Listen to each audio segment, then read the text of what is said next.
Right. Explain the joke. What? Uh-oh. Oh dear. Oh dear. Oh dear. Okay.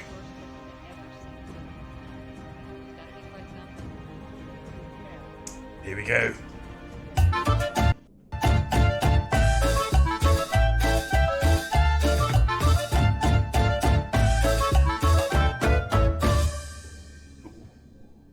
There's nothing here. That's interesting.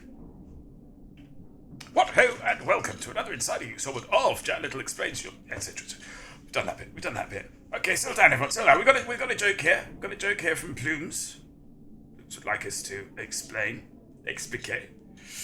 The joke is as follows. Two muffins were sitting in the oven. One says, it's blooming hot in here, isn't it? And the other one says, talking muffin! So, well, let's get it. Let's define a muffin, first of all. A muffin is a sort of a sweet bread. It's a baked good. That looks more like some broccoli, doesn't it? We'll work on it.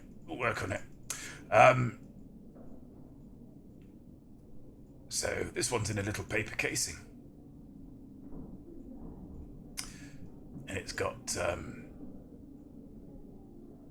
vegan chocolate chips. These ones are vegan. Now, in the real world, of course, muffins generally aren't imbued with the power of speech.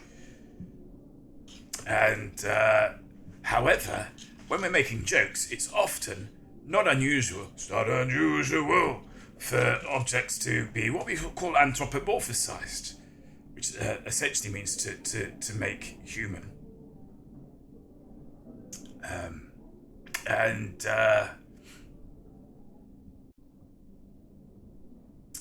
It's such a commonality in jokes that it's almost to be expected. So we might have a horse walking into a bar and ordering a drink, and the barman says, "Why the long face?"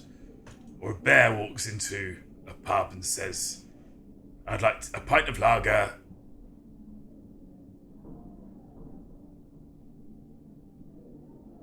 And a packet of pork scratchings. And the barman says, "Why the big pause?" You see. So it's almost a given that things might be a little bit towards the human end of things in jokes. So when we're confronted in this joke with a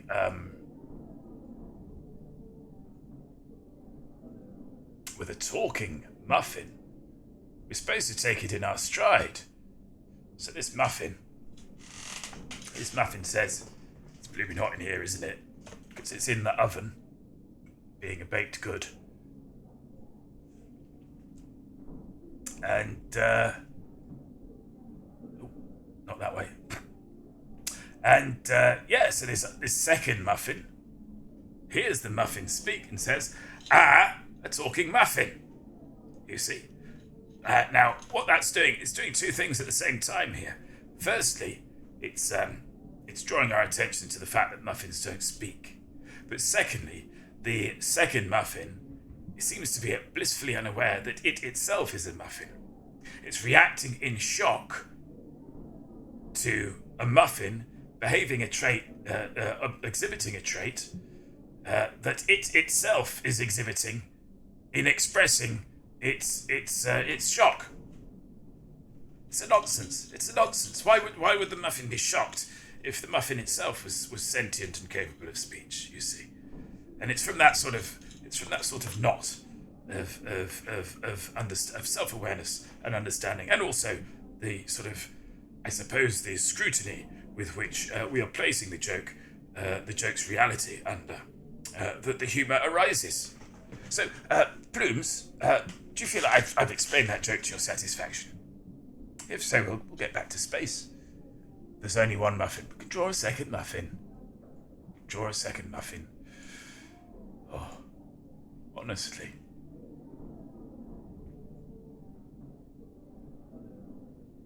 And you'd be delighted to know that a new commander has joined the team. Oops, wrong way. Oh, I'm rushing now. Now this is the muffin that's shocked. So, gonna give it a little shocked face. Also tiny little muffin teeth. The stuff of nightmares. Plumes, yes, thank you, hurrah, in which case, joke explained. Back to the game.